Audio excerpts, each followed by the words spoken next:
नमस्कार दोस्तों, आप सभी का स्वागत है आपके अपने YouTube चैनल द ज्ञान स्वामी में। अगर आप इस चैनल पर नए हैं तो चैनल को सब्सक्राइब जरूर कर दें और बेल आइकन को प्रेस करें ताकि आने वाली हर वीडियो की अपडेट आप तक पहुंचती रहे। क्या आपने कभी सोचा है कि सुनामी क्या होती है? हम सबको पता है, जब धरती हिलती है तो भूकंप आता है और जब यही भूकंप समुद्र में आता है तो सुनामी बन जाता है। यानी समुद्र में उठा तूफान ही सुनामी कहलाता है। सुनामी शब्द जापान से निकला है। जापानी भाषा में सू का मतलब समंदर और नामी का मतलब लहरें होता है। पूरी दुनिया में जापान को ही सुनामी के लिए सबसे ज़्यादा संवेदनशील इलाका माना जाता है, क्योंकि जापान में अब तक लगभग 200 बार सुनामी अपना कहर बरपा चुका है। जब समुद्र के गर्भ में तेज हलचल होती है तो समुद्र की ऊंची ऊंची लहरें समुद्र के किनारों को अपनी चपेट में ले लेती है।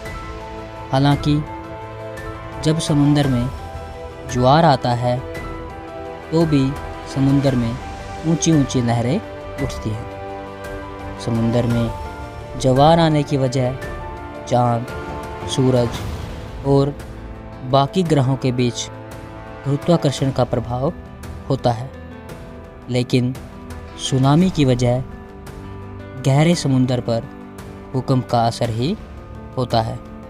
सुनामी उठने के पीछे तो कई कारण होते हैं, लेकिन सबसे असरदार कारण समुद्री भूकंप होता है।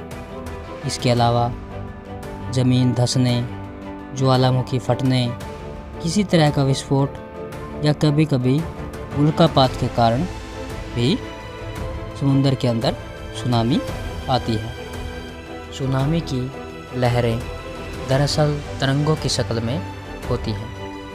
जब सुनामी बीच समंदर में होती है तो हलचल समंदर की गहराई में होती है, लेकिन जैसे जैसे तरंगें किनारों की तरफ बढ़ती हैं तो लहरों का निचला हिस्सा ज़मीन को छूने लगता है।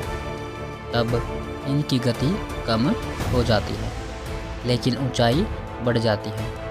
इन लहरों की गति 400 किलोमीटर प्रति घंटा और ऊंचाई 10 से 17 मीटर या उससे भी अधिक हो जाती है। ऐसे हालात में जब ये किनारे को टक्कर मारती हैं तो जान माल की भीषण तबाही होती है। लेकिन हर भूकंप से सुनामी लहरें बने ये ज़रूरी नहीं है। इसके लिए भूकंप का केंद्र समुद्र में या उसके आसपास होना ज़रूरी है। वैज्ञानिक सुनामी के बारे में सटीक भविष्यवाणी नहीं कर सकते। धरती की जो प्लेट्स या परतें जहाँ जहाँ मिलती है वहाँ के समुद्र में सुनामी का खतरा ज़्यादा होता है। उम्मीद है आप सभी को ये वीडियो पसंद आई होगी। Thanks for watching guys. Like, share और सब्सक्राइब करना न भूलें।